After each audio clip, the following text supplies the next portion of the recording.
يعيشون حياتهم اليومية، يبحثون عن بصيص أمل في مخادع اللا أمل. تلك هي الحياة اليومية للجزائر، هي محنة أكثر منها منحة، لا توفر لهم حتى العيش الكريم، فليس من حقنا وأد كرامتهم، بل الأخذ بأيديهم وإخراجهم من خزائن اليأس.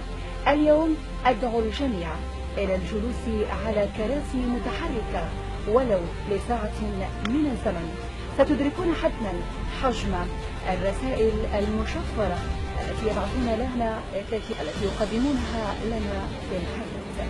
لذا من هذا المنبر أقول أنه لا سبيل للتغيير دون تغيير تلك النظرة النمطية للمجتمع، حتى وإن كانوا كذلك حقا.